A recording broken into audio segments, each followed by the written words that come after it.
Amikus, perkenalkan nama saya Martanesa Fatma, saya dari Prodi PPKN Universitas Palangkaraya.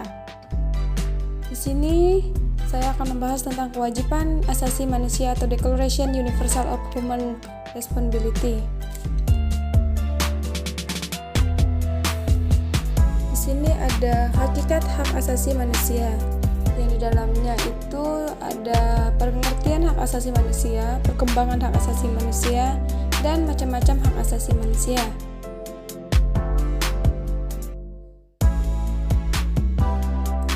Kita masuk ke hak asasi manusia.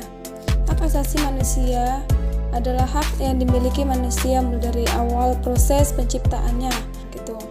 Jadi, hak asasi melekat dalam diri manusia sebagai anugerah Tuhan Yang Maha Esa. Hak asasi dimiliki manusia itu tidak melihat dari perbedaan bangsa, ras, agama, atau jenis kelamin karena itu bersifat mendasar. Berarti hak asasi ini tidak memandang orang itu siapa. Baik, kita masuk ke perkembangan hak asasi manusia. Dalam perkembangan sejarah perjuangan hak asasi manusia atau Socrates dan Plato dari Yunani kuno dipandang sebagai pelopor dan peletak dasar hak asasi manusia. Dalam pelajarannya, dengan metode dialog, Plato mengajarkan untuk diakui dan ditegakkannya hak asasi manusia. Kesadaran akan pengakuan dan perlindungan HAM makin mengemukakan ketika para raja bertindak sewenang-wenang terhadap rakyatnya. Di sini mungkin ada pertanyaan mengenai perkembangan hak asasi. Apakah hak asasi itu bersifat universal atau tidak? Di tengah-tengah konferensi mengenai masalah apakah hak asasi itu bersifat universal atau tidak, dan mengenai keterkaitan antara hak dan kewajiban yang menurut banyak pengamat merupakan perbedaan pokok antara pandangan dunia barat dan pandangan dunia barat. Baik.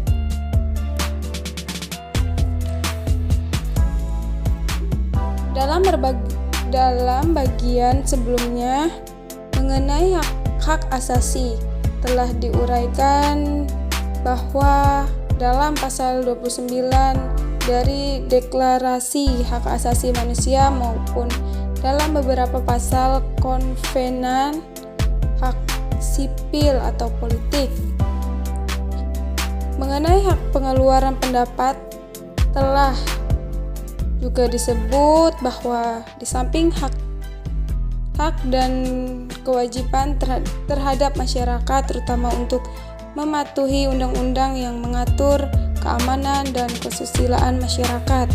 Akan tetapi di samping itu ada beberapa piagam dari negara-negara barat yang lebih memperluas dan mempertajam konsep kewajiban manusia.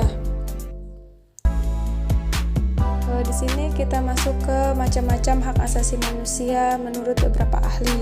Yang pertama itu ada Thomas Hobbes yang mengatakan bahwa suatu hak asasi itu adalah hak hidup. Berarti Thomas Hobbes ini menyatakan hak manusia itu adalah hak untuk hidup. Dan menurut John Locke, itu adalah hak asasi meliputi hak hidup, kemerdekaan, dan hak milik. Kita masuk ke secara umum hak asasi diklasifikasikan.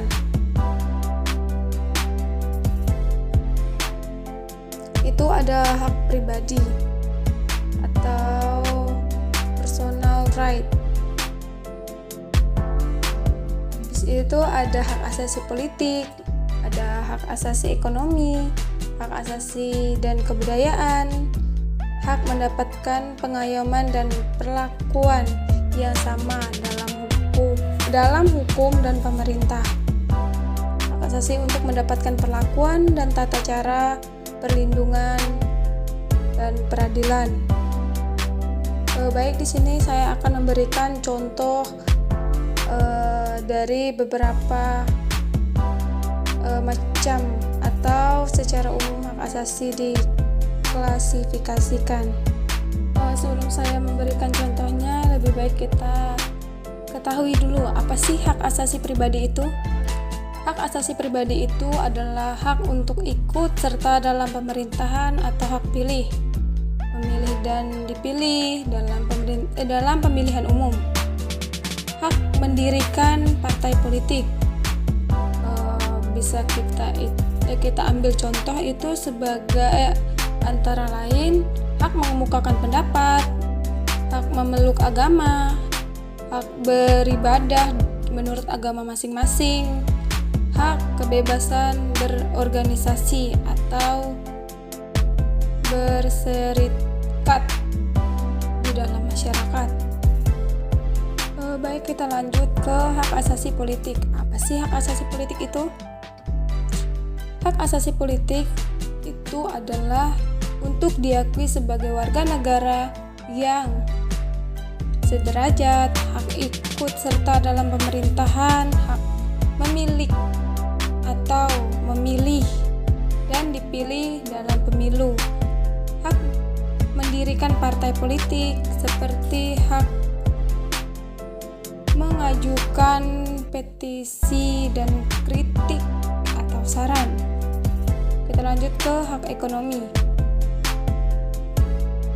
Hak asasi ekonomi itu adalah memiliki sesuatu hak menjual dan membeli barang atau membeli sesuatu, hak mengadakan sesuatu perjanjian atau kontrak dalam jual beli, dan hak memiliki pekerjaan.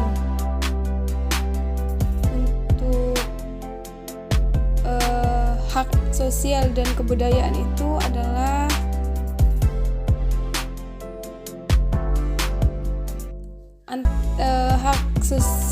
hak asasi sosial dan budaya itu adalah untuk memilih pendidikan dan mendapatkan pelayanan kesehatan, hak untuk mengembangkan kebudayaan adat. Baik, kita lanjut ke hak asasi untuk mendapatkan perlakuan dalam tata cara, peradilan, dan perlindungan. Hak asasi untuk mendapatkan perlakuan tata cara peradilan atau perlindungan hukum itu adalah hak kita untuk mendapatkan perlakuan yang adil dalam penggeledahan, penangkapan, peradilan, dan pembelaan hukum. Kita lanjutkan ke materi selanjutnya, yaitu hak asasi manusia sesuai nilai-nilai Pancasila. Hak asasi manusia sesuai nilai-nilai Pancasila. Baik, kita masuk ke pengertian. Perjuangan menegakkan hak asasi manusia atau HAM di Indonesia telah mengalami masa perjuangan yang panjang. Perjuangan bangsa Indonesia memperjuangkan HAM yang dimulai dari perjuangan Raja-Raja Nusantara sampai dengan perjuangan pergerakan nasional. Proklamasi kemerdekaan bangsa Indonesia merupakan momentum untuk meletakkan dasar hukum dan melindungi HAM bagi masyarakat Indonesia. Pancasila memberikan landasan hukum bagi pelaksana HAM di Indonesia. Pelaksanaan hak asasi manusia atau HAM di Indonesia diletakkan pada keseimbangan antara hak dan kewajiban. Kita lanjut ke jaminan perlindungan hak dan kewajiban asasi manusia sesuai Undang-Undang Dasar Negara Republik Indonesia tahun 1945, yang di dalamnya ada hak dan kewajiban asasi manusia dalam Undang-Undang Dasar Negara Republik Indonesia tahun 1945. Di sini juga ada ketetapan MPR nomor 17 Romawi MPR 1998 tentang hak asasi manusia. Yang selanjutnya itu ada Undang-Undang Nomor 39 Tahun 1999 tentang Hak Asasi Manusia. Kita masuk ke hak dan kewajiban asasi manusia dalam Undang-Undang Dasar Negara Republik Indonesia tahun 1945. Dalam sidang, seperti termuat dalam risalah sidang BPU PKI, Insinyur Soekarno menyatakan pemikirannya buat apa Grup 2 Undang-Undang Dasar jikalau misalnya tidak ada social reproductive atau keadilan sosial. Apa gunanya group right kalau ia tidak bisa mengisi perut orang yang hendak mati kelaparan jika rencana undang-undang dasar dengan kedaulatan rakyat dan bukan kedaulatan individu. Inilah jaminan bangsa Indonesia seluruhnya akan selamat di kemudian hari.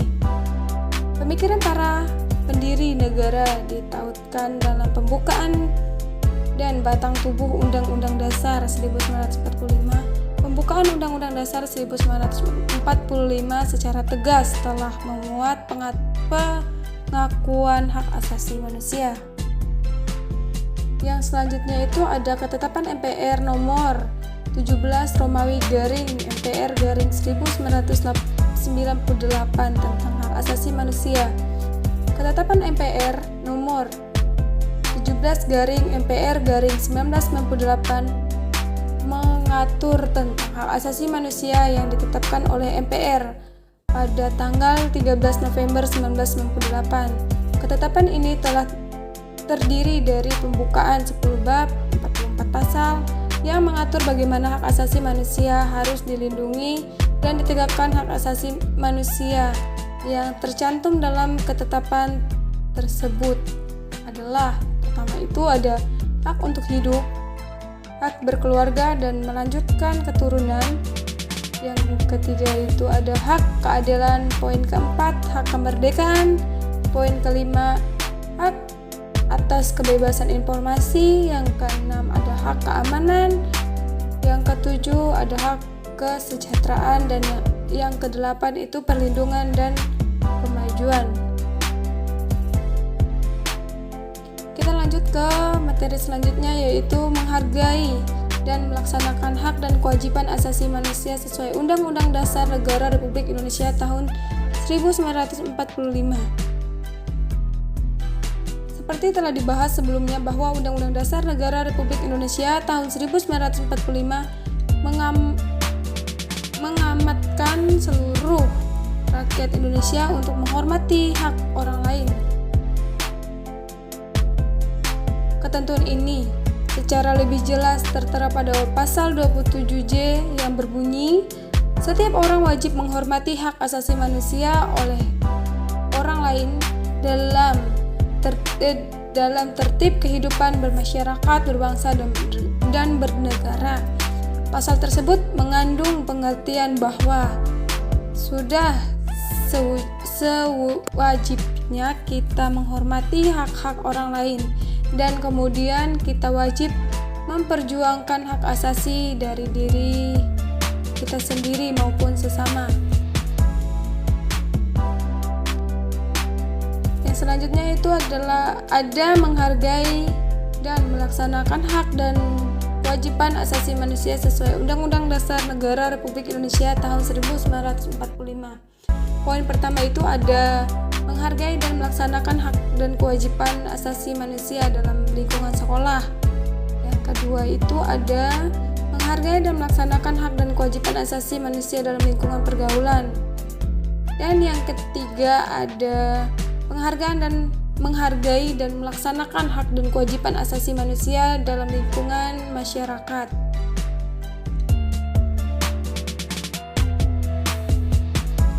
Baik, sekian materi dari saya. Apabila ada salah kata maupun pengucapan, saya mohon maaf. Sekian dan terima kasih.